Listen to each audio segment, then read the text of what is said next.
Hola a todos. Voy a empezar diciendo, yo sé que todos los episodios decimos que son especiales, pero es que obviamente si uno escoge un episodio para hacer el podcast, estamos buscando que sean especiales. Vero y yo le echamos mucha mente y le ponemos mucho trabajo a escoger a quienes traemos, pero este episodio es el cuarto episodio patrocinado por Baby Fresh y es otro de los episodios que ellos decidieron patrocinar con expertos. Porque les voy a contar algo de Baby Fresh, es súper importante para ellos la seguridad, que todos sus productos estén pensados en las normas de seguridad internacionales, en la ropa, en los zapatos, en los kipi, en todos los productos que ellos manejan, siempre están como informándose y trabajando con expertos de seguridad para los niños. Entonces, creo que por eso escogieron estos episodios tan llenos de expertos y de gente que realmente nos puede dar conocimiento que vale. Hoy, para continuar, tenemos con nosotros a Santiago. Santiago Estrada Jaramillo es un psiquiatra infantil y para mí es un episodio completamente...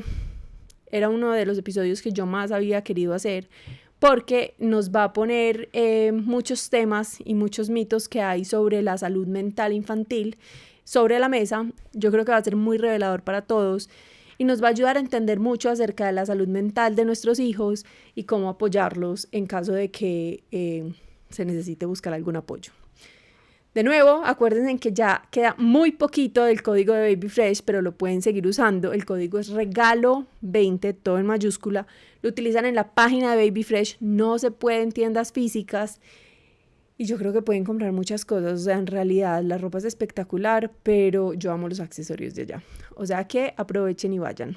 Creemos que hay tantas formas correctas de ser mamá como mamás en el mundo. Creemos en el poder de abrazar el caos para perdernos y volvernos a encontrar. Creemos que se vale pensar diferente. El Club del Caos es un espacio seguro para cuestionarnos, reír, llorar o gritar «¡No puedo más!» Uy, pero qué rico un hijo más. o «Ni uno más». Somos Sofía y Verónica. Éramos dos amigas siendo amigas y ahora somos dos amigas siendo mamás. Quédate con eso que te resuena y deja ir lo que no. Bienvenidas al Club del Caos.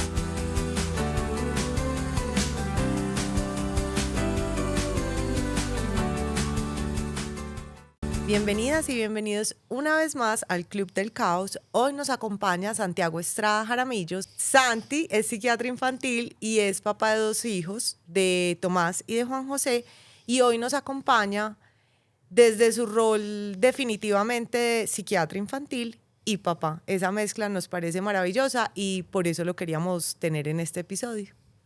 Santi, antes de que entremos como a hacer toda esa introducción que yo me estoy soñando, yo les quiero decir por qué estamos acá y creo que es muy importante hacer esta introducción. Este capítulo nace pues porque obviamente ustedes, las que ya nos llevan siguiendo varios días y varios meses, saben que para mí la salud mental es un tema realmente importante y ya hemos hablado de mi trastorno de ansiedad y generalizado, etcétera.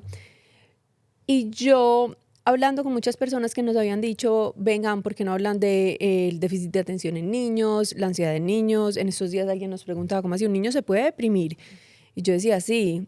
Y fuera de eso, de oír tantas veces que, por ejemplo, la Ritalina, uno no le puede dar Ritalina a los niños porque es que eso es una moda. De oír tantas veces, yo le dije, bueno, nosotros ya tenemos un canal muy poderoso, qué bueno poder tener la oportunidad de traer un experto que rompa tantos mitos que hay alrededor de qué es un psiquiatra, cómo puede un psiquiatra trabajar con niños, etcétera, todo lo que tú y yo hemos hablado. Entonces, Santi, yo creo que bienvenido. Empecemos por que te presentes, nos cuentes qué hace un psiquiatra, tú qué has estudiado, todo eso. Ok, muchas gracias. Gracias por la invitación a las dos. Un psiquiatra en la consulta, pues cuando llega alguien nueva a la consulta y tengo que presentarme, pues siempre digo, bueno, soy Santiago Estrada, pero le pregunto a la gente que sí sabe qué hago, ¿no? Entonces, cuando empiezan, yo les digo, mira, soy médico, soy psiquiatra y soy psiquiatra infantil, o sea, la psiquiatría infantil es una subespecialidad de la medicina. Parece un poco extraño porque pareciera que fuéramos menos al decir sub, pero pues uno termina estudiando un poco más para poder ir a trabajar como con las familias y los niños. Entonces, la gente muchas veces se sonríe y piensa, pues, los psiquiatras para locos, ¿no? Y esa es muchas veces la risa, nadie lo dice. Yo les pregunto, bueno, ¿pero qué pensaban que era un psiquiatra? No, es que yo no quería venir porque yo pensaba que esto era para locos, ¿no? Y cuando yo les digo, mira, un psiquiatra es un especialista en la medicina que va a estudiar el comportamiento. Y por eso los psicólogos y los psiquiatras en algún momento confluimos en algo que es la conducta humana. La conducta humana se puede estudiar desde la biología, por eso somos desde la medicina estudiando la conducta, o se puede estudiar desde las ciencias sociales, por eso la psicología en algún momento confluye con nosotros y pues trabajamos en ese aspecto, porque somos un ente biológico que estamos permeados por una sociedad y por la cultura y por la religión y por todo lo que alberga ser seres humanos, ¿no? El ser humano es un ser sociable por naturaleza, entonces ahí de entrada es que uno empieza a ver que la influencia de factores externos sobre esa biología que es el cerebro es lo que lleva y nos lleva como a eso, a estudiarlo. Cuando les estoy explicando y les digo, mira, es que lo que hacemos es a través de una entrevista, hacerte unas preguntas, tratar de conocerte y mirar qué es lo que está pasando. Lo que yo hago es reunir esa información y los médicos lo que hacemos es clasificar síntomas. Cualquier médico lo que hace es escuchar a una persona que viene a contarle un dolor de cabeza y le empieza a preguntar unas cosas, clasifica esos síntomas y pule a qué se refiere cada uno de ellos. Cuando eso lo puede agrupar en un nombre que llamamos diagnóstico, ya podemos pensar en una alternativa que diríamos tratamiento. Y en la psiquiatría tenemos, pues, digamos, una oportunidad. Podemos hacer tratamiento farmacológico, que es desde la biología modificar el comportamiento, o podemos hacer psicoterapia, los que nos entrenamos en ese aspecto. No todo el mundo pues, puede hacer psicoterapia si no está entrenado. Uno puede estar estudiando, pero pues es importante tener una preparación suficiente como para uno prometer un resultado. La gente viene con, digamos, desesperación, angustia y con un poco de problemas, y lo que quieren es que pues modifiquemos un poco el resultado. A todos les digo, y he venido como cambiando un poquito mi discurso, porque antes era trabajar con los niños y decirles a los niños qué hacer, pero yo estoy convencido pues últimamente que es ayudarle a la familia, ayudarle a los niños. O sea, le tenemos que ayudar al papá y la mamá o a los cuidadores a que le puedan ayudar a esos niños en los problemas de salud mental que tengan, en cómo el comportamiento en algún momento genera ese desbalance. La naturaleza busca el balance y si no somos capaces de lograrlo, pues ahí están los resultados. Empezamos a tener comportamientos o conductas que nos llevan un poco como a manifestar que estamos fuera un poquito de esa norma de balance. No, balance no es reglar la gente, no es decirle a la gente qué hacer, pero sí dónde está el bienestar, la calidad de vida que está medida por un poco de indicadores que uno pudiera estar buscando, ¿cierto? En los diferentes contextos, con las diferentes personas y según la etapa del desarrollo, que es que eso es lo que tiene bonito trabajar con niños. Uno tiene que entender el desarrollo para poder entender un poco el resultado que tenemos. Santi, yo ahí tengo una duda porque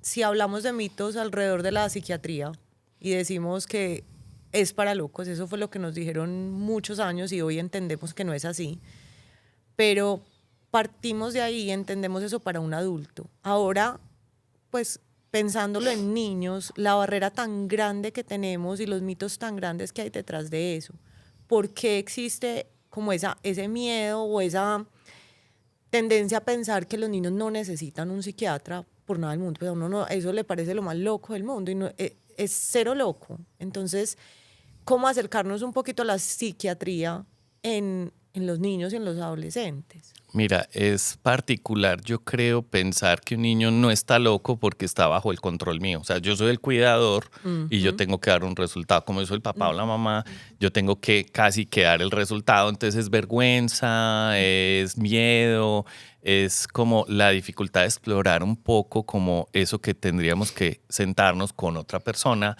a desnudarle un poquito nuestra vida, las situaciones, las dificultades. Cuando una persona empieza a pensar que su hijo no está loco y no tiene que ir al psiquiatra, está pasando por alto algunas señales. Alguien se lo sugirió. Y puede ser el vecino puede decirle a su hijo le falta en algún momento correa, pero pues si no queremos crear a punta del castigo físico, será que yo tengo que buscar ayuda. Y buscar ayuda puede ser desde la psicología, no tienen que ir inicialmente con nosotros, pero cuando desde la psicología no hay una respuesta o necesitamos explorar un problema más a fondo, pues ahí es donde viene un poquito como la necesidad de ir al psiquiatra. Los psiquiatras estamos entrenados en una cosa que se llama psicopatología, o sea, vamos a ir a mirar el comportamiento de la manera más desordenada que existe, ¿cierto? Entonces ahí es donde uno tiene que ir a explorar y a poner un poquito de claridad si hay algo anormal o algo normal que parece un poquito como una dicotomía, pero pues que uno tiene que empezar a entender, uno, la fase del desarrollo en la que está el niño, ¿cierto? O el adolescente. Y dos, ¿qué es eso que estamos llamando? Porque no es solo la visión de una persona. O sea, tendríamos que ir al colegio, tendríamos que ir a la casa, tendríamos que oír a papá y a mamá. A veces la manifestación de esos problemas de comportamiento es la dificultad de dos adultos, unos papás con dificultades de pareja, se gritan, etcétera, y el niño tiene unos síntomas que nadie se puede explicar y cuando uno va a onda, pues empieza a darse cuenta.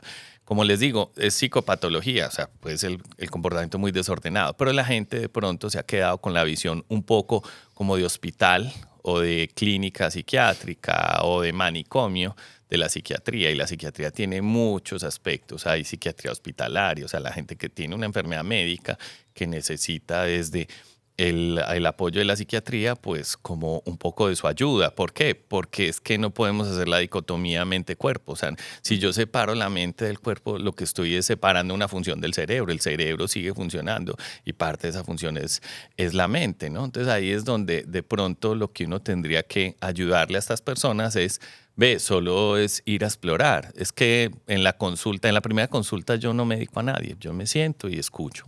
¿Por qué? Porque sería injusto irme a decir que en una hora yo ya conozco la vida de otra persona. Que Santi, ahí yo tengo, es súper, me está costando mucho este episodio porque tengo por ahí 80 preguntas como disparándome en la cabeza a toda velocidad. Entonces voy a empezar la primera. Ahí hay una cosa, Santi, es que además es muy teso que siempre decimos, yo no quiero ir donde el psiquiatra porque me van a medicar. Yo no quiero llevar a mi hijo al psiquiatra porque fijo me va a medicar. Desde lo que yo entiendo, eso sería un mito, pero quiero que vos nos digas como, que nos contes tu punto de vista desde la psiquiatría, si siempre que uno va donde un psiquiatra va a terminar medicado. No necesariamente. Depende también mucho como del deseo y la necesidad del otro. Miren, a veces la gente, yo solo hago consulta, ¿no? Yo no hago urgencias, pero la gente pide una cita de urgencia. Entonces, cada persona tiene una percepción de la realidad. Para la gente es urgencia y cuando uno mira, pues esto no era una urgencia, pero porque yo estoy sentado desde otra postura, ¿no? Entonces aquí es conectarnos con las personas. Siempre les pregunto a las personas, oye, ¿por qué no querías venir? O sea, ¿cuál era el temor? No, me daba miedo que te medicara. Pues yo no te voy a medicar. Hoy no lo hagamos. La decisión es en conjunto. Es una decisión informada. O sea, lo que voy a hacer es reunir información, clasificarla, ponerla en tu conocimiento, que tú sepas qué es lo que está pasando, pues para que decidamos las alternativas que tienes. En las alternativas, pues te van a acompañar tu papá y tu mamá. Si es un niño más pequeño, que los papás sepan pues que ellos tienen la potestad de decidir. Y a pesar de que yo diga medicar, salen de la puerta para afuera y pueden decidir no hacerlo. Entonces, ¿cuál es la realidad de decir que nosotros vamos a medicarlo y que es obligatorio? Es un temor de pronto a decir algo que es, ven, porque no exploras, oyes una opinión y esa opinión puede tener una segunda, tercera, cuarta opinión. ¿Cuál es el lío de pronto de ir a explorar? Entonces, creo que es como empezar a evaluarse un poco más el tema de que los psiquiatras solo medicamos. O sea, no necesariamente en la psiquiatría infantil sí que no debe ser así, porque deberíamos explorar mucho más el comportamiento del niño, pues para poder llegar a una conclusión. Pero a veces la gente viene muy angustiada. O sea, no podemos decir que en todos los casos yo no hago eso, porque si la persona me dice, no, yo estoy desesperado o estoy desesperada porque mi hijo está muy agresivo, me está pegando, le está pegando a todo el mundo, pues tenemos que parar la irritabilidad y uno pudiera de una manera rápida pensar en algo para que ese tipo de situaciones baje un poquito, baje la agresividad, baje la irritabilidad, y ahí es donde uno tendría que, con acuerdo de los papás, tomar la decisión de medicar.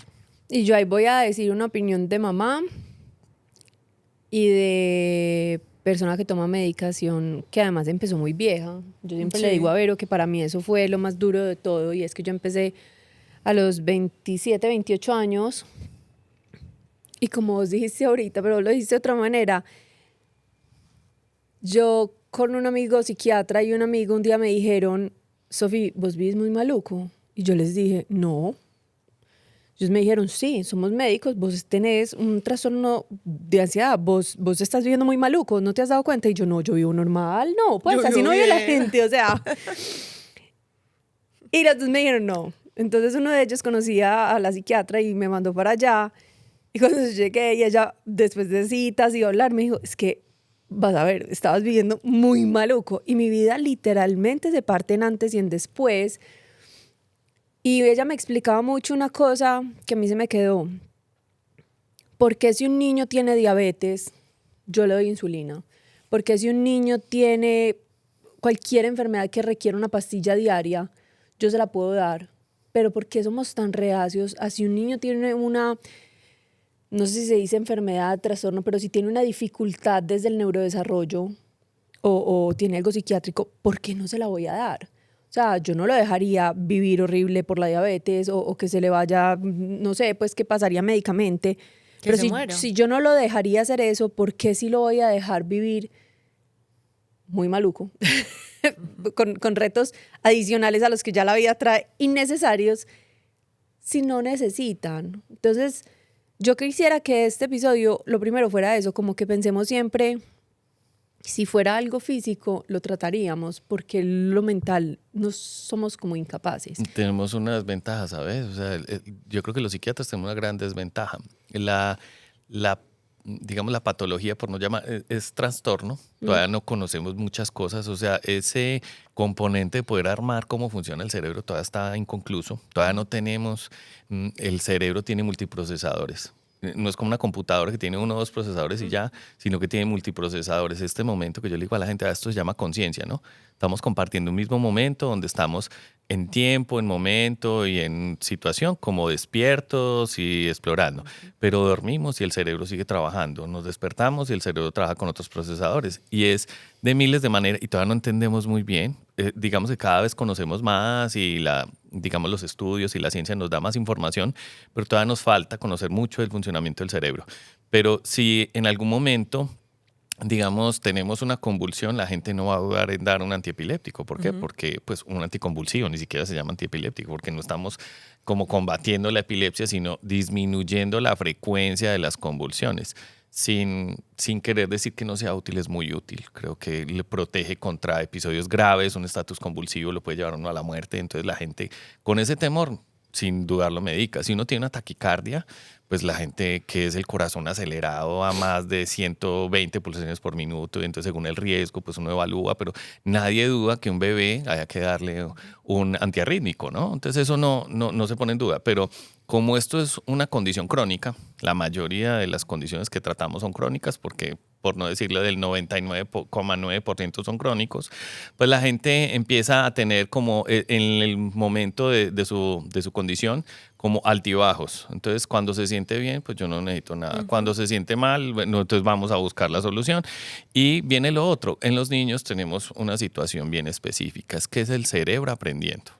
¿Cómo va a aprender el cerebro? Va a aprender el cerebro a punta de eso que te pasa todo el tiempo y lo vamos a crecer y lo vamos a volver peor, o vamos a enseñarle o vamos a abrirle las posibilidades, porque no es no decir que no vamos a tener ansiedad, por ejemplo, porque es que es una emoción básica, nos anuncia peligro, nos está señalando que hay algo peligroso, pero ¿por qué no puede haber otra alternativa? Porque es la única opción. Entonces ahí es donde la psicoterapia, porque a todos los pacientes les digo, mira, vamos a medicarte porque yo sé que estás pasándola mal, pero necesitas aprender a manejar esta situación, porque me vas a decir en 6 meses, quítame el medicamento. Y yo, obvio, pero ¿ya sabes manejarlo? No, lo más posible o lo casi que fijo que va a pasar es que vas a tener una recaída. ¿Por qué? Porque eso no se le olvidó al cerebro. El cerebro aprende a punta de sinapsis, o sea, conexión de 2 neuronas o de más neuronas, 2 o más neuronas, ¿no? Y entre más aprenda, más sinapsis hace. O sea, más pavimentamos, más vía 4G, con todo lo que quieran, ¿no? Y entonces ahí es donde viene un poco el tema. ¿Cómo quitamos eso? Pues dándole opciones al cerebro, despavimentándola, pero pues tenemos que darle otras opciones, que aprenda a utilizar las otras opciones y que en ese proceso pues tenga la suficiente capacidad de lidiar y enfrentar las situaciones. La evitación, que es uno de los recursos que uno tiene cuando está ansioso, pues es una manera, pero uno puede evitar todo en la vida, no.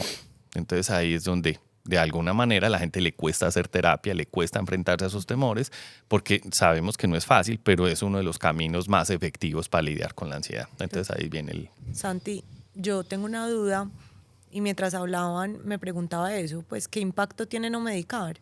Porque muchas veces nos quedamos con el no medicar como una opción y está pasando algo en el cuerpo mientras tanto y puede ser mayor el impacto o no. Por eso lo pregunto. Yo no sé. quiero agregar a esa pregunta que era la que yo iba a hacer, me encanta. Y es, exacto, Santi, o sea, listo. Voy a poner el ejemplo como más fácil.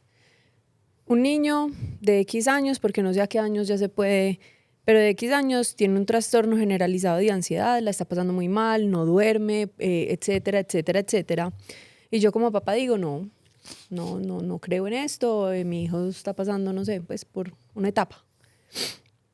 ¿Qué implicaciones tiene eso en el cerebro, en el desarrollo? O sea, o simplemente va a crecer más difícil y ya.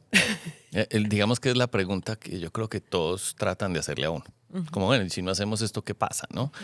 Y el azar existe, ¿no? O sea, la gente gana el baloto. Entonces, puede que se gane el baloto y no pague nada. Pero es la menor probabilidad de todas, ¿no? O sea, a uno no lo llevan como a contarle una historia de, para hacer un diagnóstico de trastorno de ansiedad generalizada tiene que pasar 6 meses. Lleva más de 6 meses en estas. Entonces, ¿por qué ahora que vienes yo te evalúo? Es como si yo lo curara, ¿no? O sea, se sentó, me habló y ya se curó. No. Bueno, no es ilógico, pues. Y le digo a la gente hasta burlándome, mira, es que esto, pero con respeto, ¿no? Esto no es como que yo me vaya al Parque Berrío, pues para que un consultorio. Pues si la gente viéndome se alivia, pues aquí yo con un consultorio, pues monto es una casa y dejo de hacer consulta y la gente se alivia, pero es que eso no es la realidad. O sea, la realidad es un poco difícil de entender porque otra vez es un proceso crónico, es la conducta. La conducta es difícil de entender porque no es tan palpable. Yo saco sangre, tienes diabetes. Yo hago un electrocardiograma, tienes una arritmia. Te tomo la presión, tienes la presión alta. Aquí la conducta es observar, entonces por eso tenemos que tener un observador externo al otro, que es un niño o un adolescente, con un verbo, oír, pero eso a la gente a veces le cuesta trabajo. Es que no se porta bien. Sí, sé más específico. ¿Qué es lo que está pasando? No me obedece. ¿Qué dijiste? Porque es que la variable ya depende de dos. No depende del niño solo, sino del otro que dice. Si el otro llega y bombardea con 40 instrucciones, porque el niño tiene que cumplir la orden. Mira, te cumplió 3, ahí vamos. ¿Cierto? ¿Cómo le vas a generar? Porque es el camino de la independencia y la autonomía. Ese es el reto del adolescente, ser autónomo. Y ahí, entonces ahí es donde chocamos con los adolescentes, porque ya quiere tomar decisiones, pues los papás no queremos soltar. Entonces tú decidiste, pues yo no estoy de acuerdo. Y entonces es una dinámica. Entonces por eso es tan importante como evaluar desde todos los puntos de vista cómo es. Cuando yo digo no voy a hacer, pues yo siempre les digo, ¿por qué no nos volvemos a ver? A ver qué pasa, es que no pasa nada. O sea, ¿cuál es el lío? Pues ya están sufriendo o la están pasando mal de diferentes grados. No todo el tiempo, no lo hagamos. Esperemos y miremos. Estás conociendo. En la primera consulta yo no digo a nadie el diagnóstico. Yo llego y me siento, exploro, Oye, te hago una propuesta. ¿Por qué no? Yo tengo una hipótesis. ¿Por qué no nos juntamos? Te mando unos cuestionarios, vuelves y miramos y contrastamos si lo que tú piensas y lo que yo pienso es lo mismo. Y si es lo mismo, tenemos un acuerdo. Cuando ya llegamos a un acuerdo, mira, te cuento cuáles son las posibilidades. Y en estas posibilidades, ¿qué quieres hacer? Y si quieres hacerlo, lo haces o no lo haces, pero no es obligatorio. Porque cuando lo ponemos como un obligatorio, yo creo que me salí del modelo paternalista de la medicina, donde el médico decía y el otro tiene que obedecer, a más bien yo soy un acompañante del tratamiento y del proceso donde yo te asesoro y tú tomas tus decisiones como ser humano, o papá y mamá toman las decisiones como depositarios de esa tutoría que le tienen que hacer a sus hijos, ¿no? Y qué es lo que quieren, a dónde quieren llegar. Entonces, hay veces tenemos que nosotros poner las cosas un poco de acuerdo. ¿Por qué dije que la conducta es difícil? Porque hay veces romantizamos las cosas, ¿no? O ponemos una cosa donde no es. Es que no me quiere. Esa es tu impresión. Esa es tu opinión.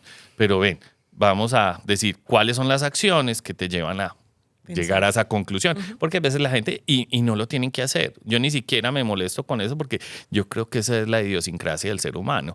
Este es mi oficio, ven, yo te ayudo a esclarecer un poquito las cosas. Por eso el acuerdo y la relación que yo entablo con una familia nueva tiene que ser, o trato de que sea buena con papá y mamá y con el niño, porque si solo me llevo bien con el niño, el papá y la mamá no lo vuelven a traer. Si me llevo bien con el papá y la mamá, el muchacho no quiere volver o no me quiere hablar, y hasta ahí llegó el tema, ¿no? A veces me toca pues un poquito mostrarle a los papás desde la visión del niño, porque el niño le confía a uno cosas que no le están contando al papá y la mamá, y eso es un poco como el camino, ¿no? Y enseñarle a la gente, mira, la realidad es una construcción, eso lo dice el constructivismo, ¿no? Cada uno tiene una propia visión de la realidad, de un momento específico, desde un punto diferente. Pero eso no quiere decir que la tuya sea falsa y la mía sea verdadera, sino que vamos a tratar de llegar a un acuerdo desde lo que tenemos que hacer. Y ese es como parte del trabajo pues, que tenemos que hacer como en ese camino. Porque a pesar de que la ansiedad es sufrimiento, muchas veces la gente desde afuera no se da cuenta. Porque eso se llama un trastorno internalizado. La depresión, la ansiedad y otros trastornos el sufrimiento va por dentro, la procesión va por dentro y hay que tratar de sacarla. El externalizado es más fácil de ver, un TDAH, un trastorno opositor desafiante, pues porque están, me perdonan la expresión, fregando, entonces todo el mundo dice, se porta mal. Pero un minuto porque es muy difícil. Yo voy a decir, tengo dos personas muy cercanas, no vamos a decir nombres, muy cercanas, que tienen un déficit de atención bien delicado. Y nunca los medicaron ni nadie les dijo que tenían déficit de atención, porque como era algo generacional, la abuela, no, es que en esta familia son muy retadores y son muy inquietos, pero es que eso es genético. O normalizamos lo anormal. Exactamente. Yo decía, en este momento los dos están con psicólogo, con psiquiatra, buscando ayuda. A los 60 y a los 30. Pucha, mucho más difícil. Pero nunca es tarde. No, nunca es tarde. Y Eso es lo primero, logrando, ¿no? Y lo Eso es lo están primero, logrando, es nunca es tarde. espectacular. O sea, yo veo la diferencia entre el día y la noche de lo que les está pasando. Pero claro, es un reto más grande, ¿cierto?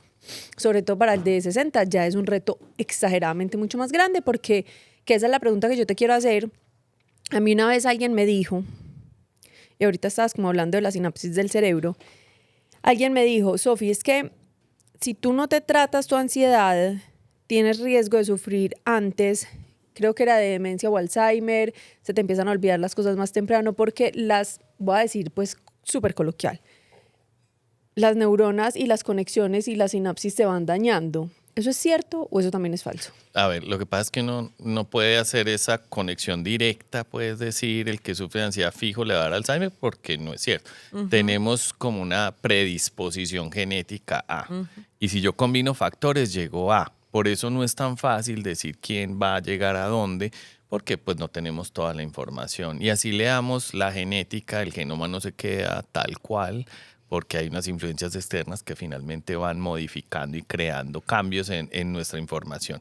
Pero no lo pongamos pues como tan al azar, porque entonces nunca vamos a decir nada y no vamos a llegar a ninguna parte. No podemos ser muy textuales de lo que yo estoy diciendo, porque uno tiene que sentarse, evaluar el riesgo. Siempre hablamos del riesgo, que es un porcentaje de la probabilidad, o sea, una probabilidad que es un porcentaje de la ocurrencia de un evento, ¿no? Entonces, cuando yo estoy evaluando el riesgo, lo que hago es decir, oye, tienes un gran riesgo de tal cosa, ¿no? Entonces, hagamos esto para modificar el riesgo, disminuirlo.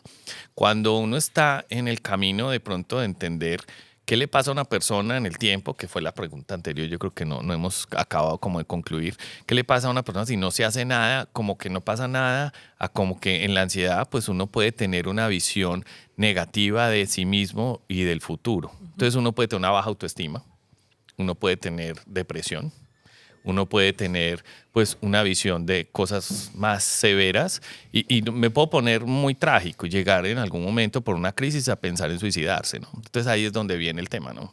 ¿Por qué dejamos que las cosas se crezcan hasta este nivel? Cuando la gente se suicida, nunca sabemos el real motivo, nunca sabemos. A pesar de que nos pongamos a preguntar y lo que he terminado yo de entender, porque pues digamos que también trabajo en ese tema, pues yo soy terapeuta dialéctico comportamental y trabajo en una institución que fundé con otros 2 psiquiatras que se llama Dialéctica Terapia. Lo que hacemos allá es intervenir gente que tiene ideación y conducta suicida crónica. Y entonces le estamos ayudando a esas personas que tienen problemas con sus emociones a manejar esos episodios, porque la gente que se suicida no le alcanzamos a ayudar. No le hemos podido ayudar, todos los que lo rodeamos, no solo los profesionales, su familia, sus amigos. Entonces la gente ve ese culpa porque la persona se suicidó, pero esta persona tomó una decisión y tomó una decisión creyendo que esa era la solución. Cuando una persona nos consulta antes de hacerlo y nos dice que está pensando en suicidar, siempre tenemos que insistir en que esa no es la solución a los problemas. Lo único que está generándose es un nuevo problema con muchas más implicaciones y mucho más dolor que el que ya está viviendo, y que vamos a tratar de ayudarle a encontrar un camino diferente, a construir una vida diferente. Pero eso es complejo. ¿Por qué? Porque pues al que nunca ha tenido una ideación suicida le parece ilógico que la gente piense en matarse. Pero cuando uno está sufriendo todos los días, a cada momento que se despierta le cuesta trabajo hasta pararse de la cama y la vida que tiene no es la que le gustaría vivir, pues esa puede ser una idea que está viviendo continuamente. Entonces, por eso no hacer nada también tiene sus implicaciones. A veces las personas evaluamos como la vida y decimos esto es tal cosa, pero cuando uno va donde un psiquiatra, que también fue una pregunta que me hicieron, ¿por qué ir? Pues uno va a contarle al otro qué está pasando. Y cuando uno le cuenta al otro, pues uno empieza a despejar y a clasificar. Y entonces decimos, oye, tienes ansiedad, pero también te falta saber que tienes estas otras cosas, ¿no? Porque el motivo de consulta, que es una parte importantísima de la consulta, yo le digo a la gente, mira, tengo que conectarme con esta idea y tenemos que resolverla porque es tu deseo. Pero yo puedo decirte después más cosas. Entonces la gente viene y me dice, me duele la cabeza, listo, ¿por qué te duele la cabeza? Pues yo no puedo sacar de la consulta enyesado y sin ningún analgésico para el dolor de cabeza porque estoy ignorando tu deseo, ignorando tu objetivo. Ya tienes un primer objetivo en la consulta que es resolver el motivo. Por eso es tan importante dejarlo formulado desde el principio, para que tratemos siempre de estarlo resolviendo o de conectarnos con él. Todo lo que pase aquí, todo lo que me cuentes, vamos a tratar de conectarlo con el motivo de consulta y va a ser más fácil cómo resolverlo, cómo tratar de generar calidad de vida. Eso es lo que te trajo a venir aquí. No sé cómo comportarme, me duele, siento, estoy triste, estoy angustiado, no sé cómo manejar mi pensamiento, las emociones son muy intensas, cualquier motivo que se les ocurra, no como bien, no duermo bien, y desde ahí siempre tenemos que trabajar. A pesar de que yo piense que esté deprimido, tengo que por lo menos pensar en algo para el sueño, si el motivo de consulta es no duermo bien. Santi, ¿la medicina sola funciona? Pues, ¿el medicamento solo funciona o siempre debe estar acompañado de terapia? En mi opinión, siempre debe estar acompañado de terapia, pero la gente puede optar por no hacerlo. Hacer terapia es un compromiso con uno mismo, de ser sincero e ir a decirle al otro qué es lo que está pasando y aceptar. El cambio tiene muchas fases y la primera es la aceptación. Si yo no acepto que tengo un problema, no tiene sentido ir a hacer terapia porque yo voy a maquillar las cosas o las voy a plantear desde el punto de no necesito ayuda, yo para qué voy a hacer esto. Es una cosa en que en algún momento debo estar preparado para hacer y si no lo quiero hacer, pues no lo hago, ¿no? Entonces, la medicación funciona, pues es un recurso para el que no quiere hacer nada, ¿no? No quiero hacer terapia, pues haz la medicación. No quiero hacer ni medicación ni terapia. Bueno, ya tienes mi opinión y toma tu decisión. Y eso es un adulto, un niño, pues el papá y la mamá tienen que pensar que ellos dos fueron los que tomaron la decisión de no hacer nada de esto. Los papás están más abiertos a ir al psicólogo, ¿saben? Cuando se trata de los niños, porque, entonces, claro, pues no vamos a dar medicación y vamos a hacer esto y aquello. No necesariamente todo se cura a punta de medicación, ¿no? Porque es que eso tampoco lo tenemos que pensar. Pero eso es el azar, ¿no? Acuérdense, el cerebro tiene que ir aprendiendo en un cerebro en el desarrollo. Y pues viene el otro tema que es como, creo que de los temores que tiene. La gente piensa que si damos medicación, pues alteramos mucho el desarrollo del cerebro. Nos volvemos adictos, empiezan como todos se va a embobar, se va a dormir, no va a prestar atención en clase, va a quedar, se pierde la personalidad, dejan de ser ellos. Y ahí es donde uno pues tiene que dejar muy claro en el momento de hacer la formulación cuál es el objetivo que yo estoy como persiguiendo al hacer esto. ¿Cuáles son los efectos adversos? ¿Cuánto duran esos efectos adversos? Como que la gente más o menos tenga claro, porque es la incertidumbre de yo hago lo que quiera con tu hijo, digo lo que quiera con tu hijo y entonces ahí yo vuelvo y les digo, miren, esto es una decisión en conjunto, no sola. No, pues es que usted es el profesional, yo sé. Yo sé que yo soy el profesional, pero la decisión debe ser en conjunto, porque el que me va a ayudar a supervisar está ya sentado al otro lado del escritorio y entonces esa es la persona que tiene que conocer qué hacemos. Santi, yo ahí tengo una duda muy grande porque es que mientras te oía hablar, yo creo que el rol de los padres ahí es importantísimo.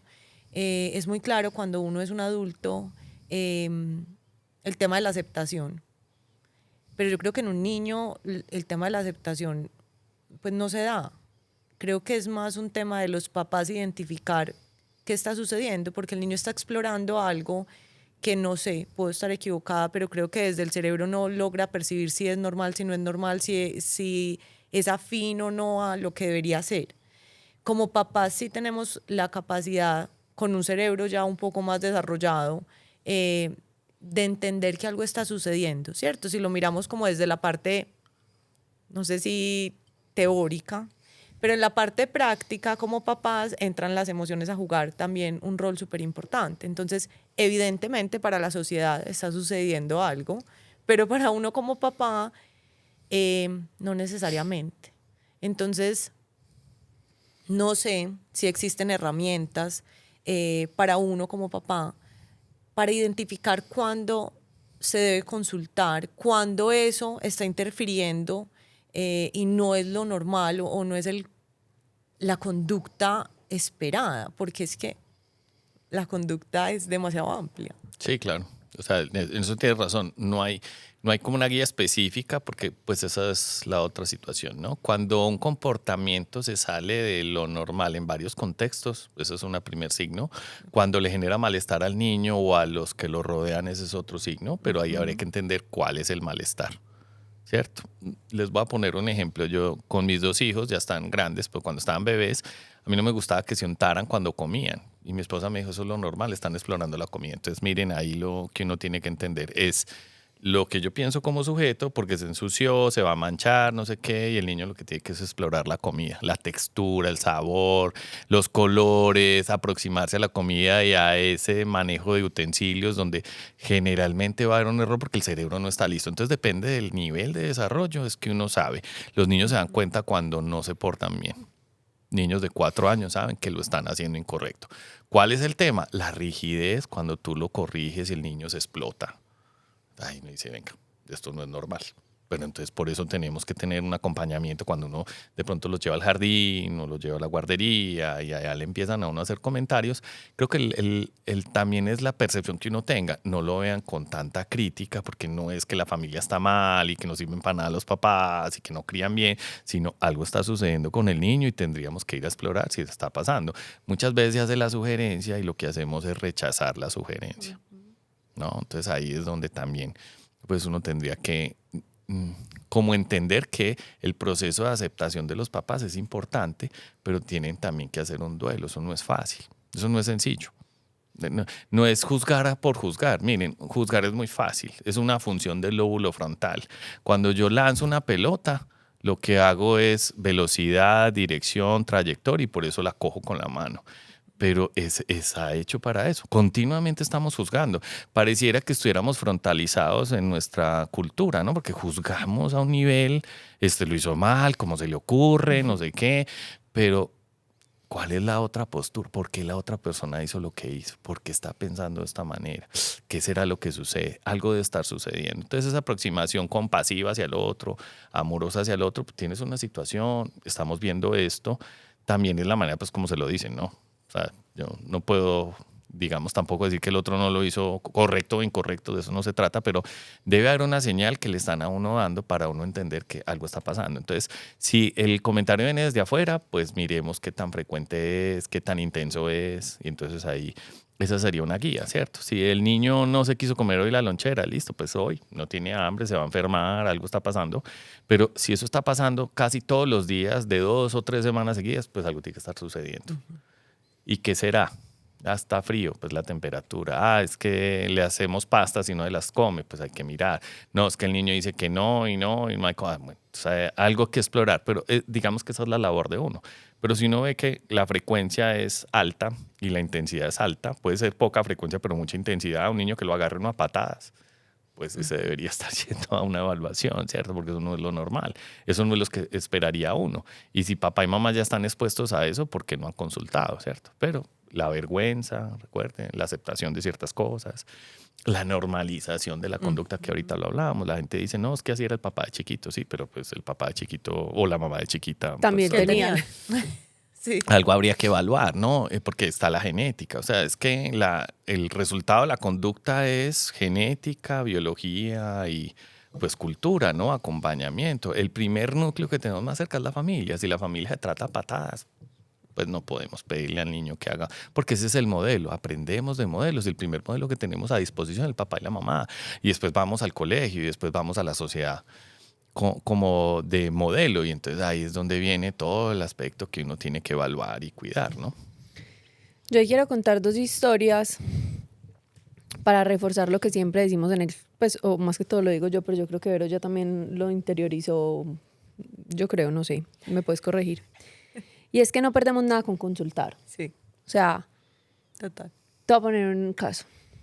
Nosotros tuvimos un episodio con una psicóloga infantil muy chévere, increíble, hablando también de neurodesarrollo desde el punto de vista psicológico.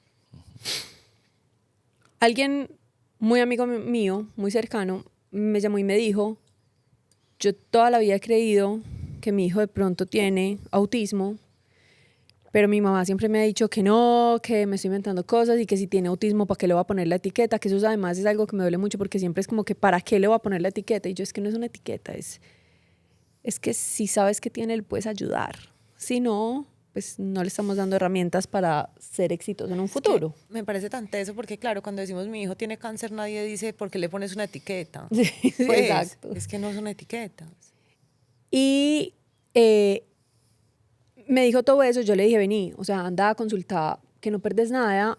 Y le dije, y lo peor que puede pasar es que te digan que sí tiene, vos ya verás si se lo querés decir a él, si le querés poner etiqueta o no, vos ya verás, pero te van a dar herramientas para que tú puedas maternar mucho más fácil y para que ese niño crezca con herramientas para poder vivir mejor. No lo pongamos en otro término, vivir mejor.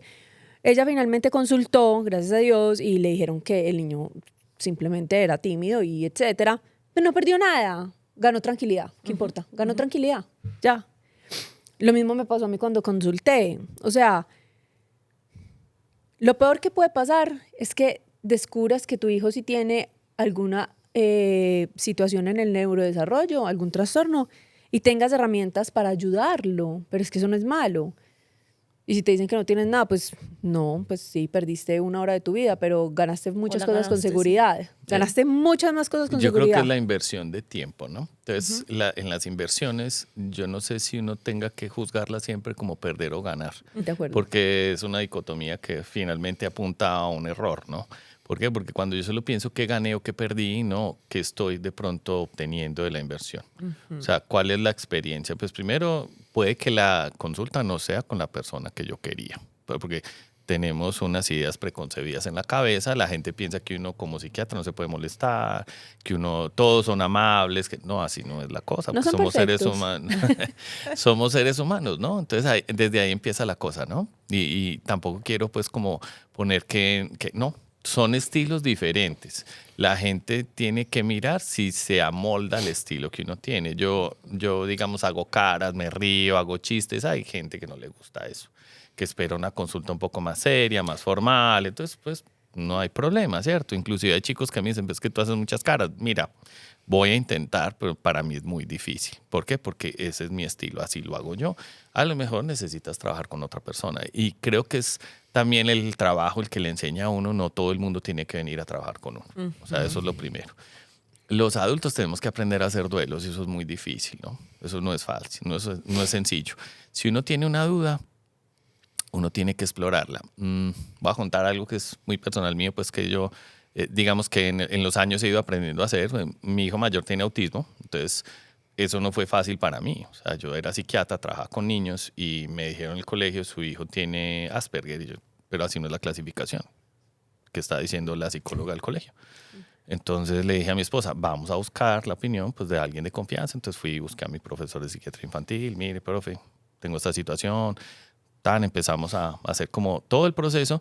Entonces llegamos a la Fundación Integrar, que es una institución aquí reconocida, donde finalmente pues hacen el diagnóstico. Cuando la persona que me da el diagnóstico me habla, que después fue profesora mía, ahorita es una gran amiga, lo único que me ocurrió era como matarla con la mirada. Yo me quedé callado, ella me recuerda cada vez que puede, es que yo me acuerdo de ese momento, yo te entregué el resultado y tú no decías ni una palabra, yo me quedé callado. Y solo me decía cosas y yo salí de allá y nos fuimos mi esposa y yo a llorar al carro. Y en el tiempo, mi esposa es una persona muy sabia porque termina diciéndome qué importa el nombre, qué es lo que hay que hacer.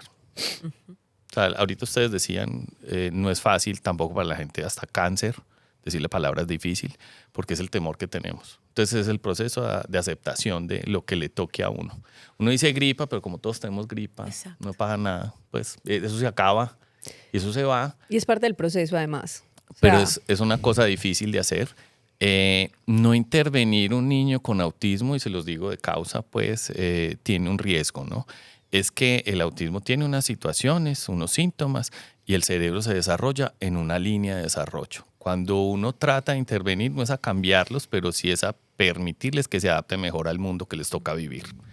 Entonces ahí es donde, y yo creo que para cualquier condición, no, este es el mundo que tenemos, ¿no? Entonces, si quieres llegar a alguna parte, te toca esforzarte. Si yo soy ansioso, estoy deprimido, eso es una barrera. ¿Cómo vas a remover la barrera? ¿Por qué? Porque tú quieres llegar como el resto, a llegar a hacer lo que el resto hacemos. Pues te toca, ¿no? Y te toca hacerlo porque en el momento que uno está trabajando, nadie le pregunta a uno qué enfermedad tiene. Es más, si uno cuenta qué enfermedad tiene, posiblemente no lo van a contratar. Entonces, digamos que hasta para pedir una licencia de conducción. Hay veces nos ponemos en esas, ¿no?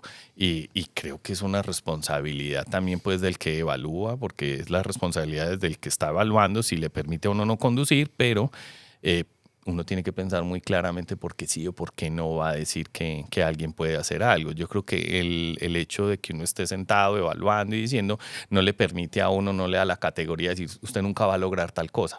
Aquí es cómo lo logramos. Esto está difícil, pero ¿qué hacemos?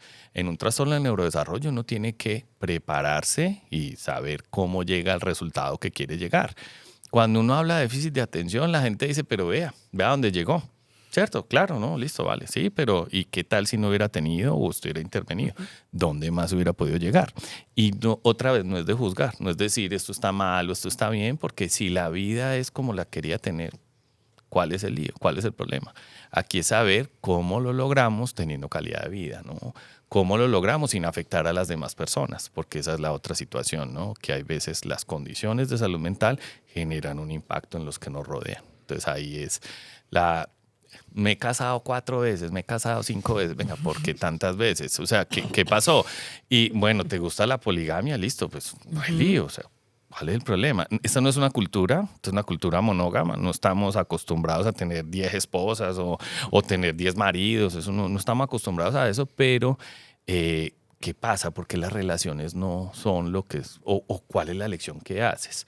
¿Por qué no te detienes un poco? Puede ser del impulso, el impulso que genera el amor, ¿no? Que el amor, uno se enamora y hay veces toma decisiones, y muchas veces. Y ¿cuál es la necesidad de correr a hacer algo que pues uno esperaría que durara un tiempo? Cuando uno decide unirse con otra persona y quiere hacer un proyecto de familia y quiere tener hijos, ¿cuál es la estabilidad que vas a generar en ese espacio, ¿no? O en esa familia.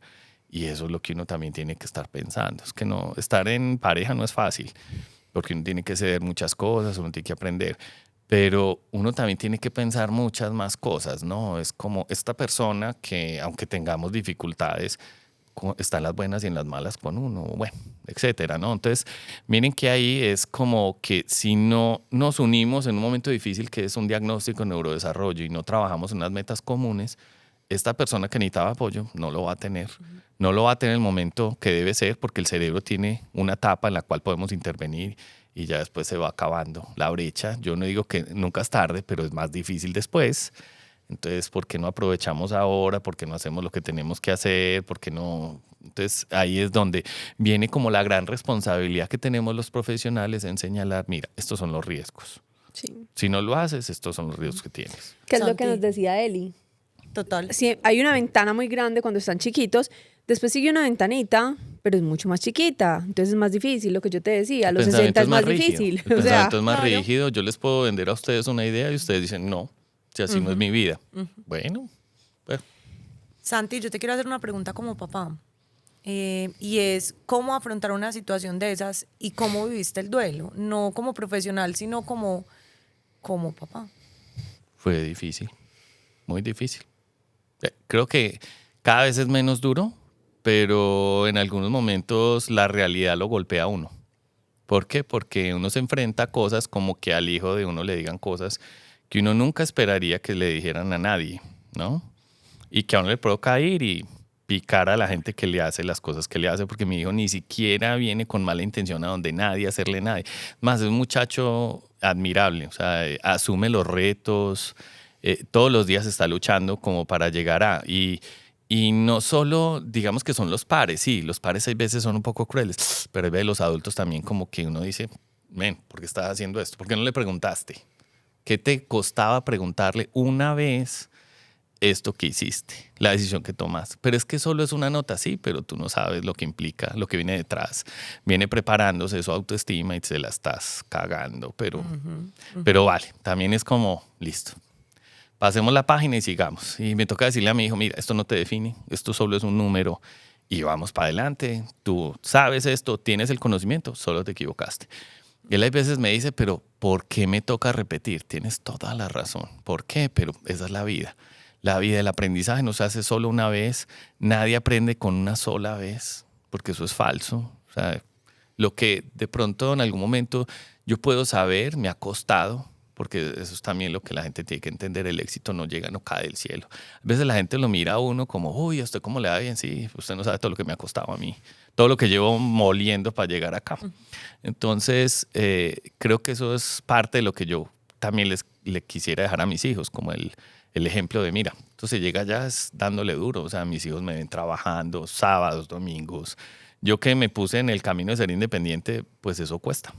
Eso cuesta. Ese de ser independiente da duro porque pues uno cuando trabaja en una institución y el otro es el responsable de administrar, yo entro una hora y salgo una hora y ya me olvido del resto. A mí me toca seguir trabajando 10, 11, 12, 1 de la mañana, uno ya pensando en miles de cosas para que esa propuesta no se extinga, no se acabe. Entonces, el proceso ha sido, digamos, bonito porque tengo una persona al lado que es mi esposa que me ayuda y me empuja y me ayuda con eso. Yo creo que mi esposa hizo el duelo más rápido porque dijo qué es lo que hay que hacer y no cómo se llama.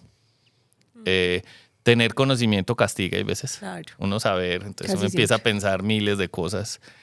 Y de todo eso que hemos pensado, pues hemos ido elaborando miles de cosas para que sigamos acompañando de la manera adecuada. Ahorita les contaba que yo estoy trabajando con otra persona haciendo una cosa que se llama Peers, es un entrenamiento que hacemos en habilidades sociales para chicos con retos en esa área, ¿no? Y mis 2 hijos están metidos ahorita en eso, llevamos una primera cohorte y venimos trabajando duro en mostrarles cómo pues uno puede tener más fácil conexión con los demás, conseguir los amigos que necesite y mantenerlos. Y ya llevamos 5 sesiones. Y ha sido en 5 sesiones un cambio así, pero no solo en mis 2 hijos, en todos. Uno ve como que impacta a uno y esto no tiene terapia farmacológica de por medio. ¿Ven? Esto es psicoterapia, porque les estamos enseñando a través del acompañamiento con sus papás cómo pueden en algún momento conectar con la gente. A uno le gustaría agradarle a todo el mundo, caerle bien a todo el mundo, pero eso es irreal. La amistad es una elección. Entonces uno también tiene que saber elegir, ¿no? Y ese es un poco el camino que estamos haciendo ahí. Eso es una de las primeras cosas que uno tiene que aprender en la vida, que uno no le va a caer bien a todo el mundo y que hay que aceptarlo. Hay que aceptarlo. O sea, a ver, y yo siempre, ¿te acordás de cuando llegó uno de tus hijos y te dijo, es que tal, no quieres ser mi amigo? Sí, mi amor, tú no vas a ser amigo de todo el mundo y todo el mundo no tiene que querer ser tu amigo.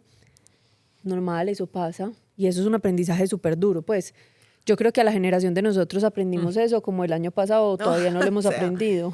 Total. Y en un libro que nos gusta mucho a Sofía y a mí, que se llama Indomable, ella dice, la hija se acerca a ella y le dice que hay alguien que no la quiere y le dice, eso es una realidad, no un problema. Y es muy bonito, es como, sí. Aunque yo te diría que los problemas son eso, problemas. ¿Sí? Pero no deberíamos ponerlo en la concepción negativa, sino la oportunidad de qué hacemos con esto. O sea, ya sabes que tu cerebro puso una solución, no está funcionando, ¿qué vamos a hacer? Porque es como, bueno, listo, lloremos, eso es una opción. Sí. Sentirnos mal. Claro. Pero podemos hacerlo un rato y después pongamos otra solución a andar, porque pues si uno piensa técnicamente la estrategia de solución de problemas, yo pienso en todas las soluciones posibles y voy poniendo una a una hasta que me dé la solución que yo esperaba. Entonces ahí es como que si dejamos de pensar que los problemas son eso, como esa parte negativa, sino oportunidades para que uno desarrolle estrategias y que uno empiece a implementar lo que debe implementar, creo que empieza uno a encontrar soluciones más rápidas de las cosas que no le gustan que pasen. Pero sí, el tema de entender las relaciones sociales es que uno no le cae bien a todo el mundo. Uno no es monedita de oro, pues. Entonces. Amén. Santi, yo tengo acá como una última pregunta, o pues no sé si Vero quiera después hacer otra. Y es, ¿cuáles son los motivos de consulta más comunes que tienes? O sea, realmente, ¿Qué es lo más común que está pasando con nuestros hijos hoy en día? Me voy a salir del típico diagnóstico, ¿no? Para que no empecemos a encasillar a las personas. Generalmente la gente viene y me dice, tiene problemas para controlar sus emociones, está ansioso, muy callado, no tiene amigos, o no se porta bien, no presta atención en clase, digamos que se para mucho, se mueve mucho, habla mucho, es brusco. Entonces ahí es donde uno empieza como a explorar. Digamos que uno, a pesar de que hay motivo de consulta, yo tengo que evaluar el resto de áreas, ¿no? Desde que yo empecé a ver niños, siempre los pongo a hablar. Hay gente que llega y se pone a hablar con los papás, y ya, y ahí tomo la decisión. Pero el niño es parte de la consulta. Hay que explorar con ellos, hay que hablar con ellos. Ellos hay veces dicen, porque uno está en algún momento hablando con los papás, estoy aburrido, tienes toda la razón. ¿Por qué? Porque necesitábamos entender una parte aquí, pero los niños son importantes en la consulta. Ellos tienen que sentirse importantes, estar a gusto, querer ir. Entonces, hay muchas estrategias que uno puede utilizar para que ese momento no ocurra muy frecuentemente, porque si no, no van a querer volver. ¿Tienes alguna pregunta? No tengo ninguna pregunta adicional. Listo, Santi. Se me ocurrió ahorita que Santi estaba hablando, perdón. ¿Desde qué edad de un niño yo puedo y debo ir a consulta contigo si tengo alguna sospecha? Pues, no sé. A mí me han consultado personas a los 18 meses, al año y medio. ¿Por qué? Porque ya empiezan a ver algunas cosas que les preocupan. Entonces creo que de alguna manera pues es abrirle a la gente la opción que, pues a mí me llega un bebé de 6 meses, a mí me toca, no, llora mucho, perfecto, ven, cuéntame. Y yo empiezo a hablar con la mamá o con el bebé no voy a poder hablar, pero entonces tengo que ayudarle a esa mamá a acomodarse a la nueva situación. ¿Ven? Entonces uno pudiera ver pues bebés, pero ¿por qué? ¿Qué es lo que te preocupa? Estamos en esto. Y es ayudarles y dar. Y esa consulta puede que sea la única consulta porque a lo mejor tengo que decirle a esa mamá, vení, ¿por qué no vamos a psicología y te ayudamos un poquito con algunas estrategias? Estás asustada, tienes miedo o estoy dándome cuenta que tienes una depresión postparto y necesitas intervención. Puede que ni siquiera en algún momento sea como la necesidad de medicar, pero la depresión postparto pues hay que evaluarla. Hay veces la gente dice tiene depresión postparto, pero hay que pulir en el interrogatorio si lo que tiene es pura ansiedad y termina contándome a mí lo negativo de lo que le está pasando y llorando y eso no es depresión. O sea, es pura angustia. Entonces ahí es intervenir la angustia. Es saber, es como evaluar con calma y tranquilidad las cosas y poder como ayudarle a la gente a lo que necesita. Y si yo me llevo algo de este episodio, yo creo que eso es la participación activa que tenemos nosotros como papás dentro de un diagnóstico y cómo podemos ser facilitadores a la hora de acompañarlo. Santi, yo te quiero agradecer. Yo te quiero agradecer por este espacio, por habernos abierto el espacio además tan rápido. Para mí este episodio de verdad es de los episodios más importantes por mí, de manera personal. Lo hablábamos ahorita y yo siempre he pensado que a uno le deberían de exigir como un estudio antes de ser papá. Pues no sé, o sea, como certifique que usted sí puede ser papá. Porque yo creo que es una responsabilidad, es la responsabilidad más grande que uno asume en la vida y uno no se da cuenta. Uno le va a dejar un ser humano a la sociedad, uno va a dejar un ser humano que de una u otra manera sí es responsabilidad de uno mucho de lo que le pasa. Yo sé que no todo, pero mucho de lo que le pasa, de cómo se desarrolla, etcétera. Entonces, para mí la responsabilidad de ser papá y mamá es demasiado grande. Claro, obviamente también viene de mi ansiedad, la presión, ¿cierto? Pero es demasiado grande. Y este espacio me reafirma eso, que como papás tenemos esa responsabilidad, pero que tampoco tenemos que cargar con eso solos. Y que si yo tengo una duda, puedo recurrir a ti y si de pronto no tiene nada del neurodesarrollo, igual me vas a acompañar a ver si entonces de pronto yo como papá debo buscar terapia psicológica porque estoy muy angustiado por algo. Me puedes reafirmar si yo lo que estoy sintiendo y pensando está bien, porque muchas veces el ruido de la gente es que tu niño está muy necio, es que tu niño tal cosa, y puede que simplemente sea una parte del desarrollo normal porque vivimos en un mundo adultocéntrico y pretendemos que los niños nazcan educados y ya sean adultos. Entonces, yo creo que sos una herramienta, pues os reafirmo que los psiquiatras, los psicólogos, que todo esto es una herramienta vital. Yo le dije a Vero la semana pasada que en mi casa ir a donde el psicólogo iba a ser obligatorio, iba a ser como canasta familiar. O sea, todos tenemos que ir cada no sé cuánto tiempo, me falta consultar eso. Todo el mundo tiene que ir a cita psicológica cada cierto tiempo, lo siento. O sea, porque además yo creo que la psicoterapia, así uno no tenga nada del neurodesarrollo, no tenga ansiedad, no me importa, pues así uno sea neurotípico, eso ayuda en un montón de cosas. Usted siempre tiene cosas que puede trabajar para hacerse la vida mejor además. Entonces yo te quiero agradecer este espacio y quiero invitar a todo el mundo, Santi, que si tiene alguna duda, no duden en consultar con un psicólogo o un psiquiatra. Yo igual voy a poner ahí, pues Santi me dará el teléfono de su consultorio. Claro que sí. Y que le quitemos el miedo a ponerle etiquetas, porque no las tenemos que decir al público, pero muchas veces ese nombre que nos cuesta tanto y que nos toca hacerle duelo, nos ayuda a saber, listo, es que si tiene eso, es más fácil saber qué tengo que hacer. Y la vida se vuelve más fácil. Entonces yo de verdad te quiero agradecer porque creo que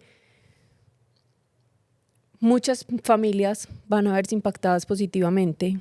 Y para mí, más que familias, muchos niños, podemos tener impacto en la vida de muchos niños. Y que cuando crezcan tengan una vida mucho más fácil de la que muchos tuvimos por no consultar. Sí, pues, no, y a mí me llevaron a donde el psicólogo muchas veces, pero en ese momento había desconocimiento, habían muchos mitos. Es que yo me acuerdo que mi mamá, que es tan abierta, solo decía, es que está de moda mandarle Ritalina a la gente. Entonces, de verdad que gracias, Santi. Pues, y de pronto quisiera como agregarles algo que yo también pienso, porque también se lo dije a mi esposa en algún momento. Primero, uno tiene que tener convicción de ser papá, ¿no? Uno debe querer hacerlo y no por accidente, lamentablemente a veces sucede, ¿no? Y digo lamentablemente porque pues no estaba dentro de mis posibilidades, no me lo imaginé, nunca me puse en ese sitio. Y cuando uno está de papá, tiene que entender que uno tiene que ser mejor persona. Entonces es un reto. Entonces el reto es como, bueno, si esto es lo que hay que hacer, esto es lo que me toca hacer a mí. Y como soy el modelo a seguir, ¿yo qué tengo que hacer? Pero también que nos podemos equivocar, porque lo hacemos con amor, no con como la intención de dañar, y que eso tampoco puede ser, no podemos criar a través de la culpa. Si uno está criando a través de la culpa, se va a equivocar. Entonces va a dejar de hacer lo que tiene que hacer, porque nos sentimos culpables. Vamos a querer reparar la culpa con cosas que no deberíamos hacer, y la culpa hay que entenderla, es una emoción, trae una información, pero hay que entenderla. Porque si no está justificada y realmente no es efectiva, hay que hacer algo diferente. Entonces, por eso es importante que la gente entienda, bueno, soy papá o soy mamá y lo quería hacer, pero pues me está costando, pues busco ayuda, ¿no? O sea, eso no es un problema. Y ese buscar ayuda, ya dijiste psicología o psiquiatría, pues también puede ser una persona que esté al lado de uno, lo apoye, y esa persona con una visión un poco más equilibrada, pues le permita a uno decidir lo correcto para su situación de vida y su familia. Santi, yo insisto que gracias. Sí, totalmente, Santi. Muchísimas gracias. Muchísimas gracias y gracias a todos los que nos escuchan. Recuerden que ya estamos con episodios los martes cada 15 días y que tenemos muchos episodios muy especiales en esta nueva temporada. Nos vemos. Chao. Chao. Chao. Chao.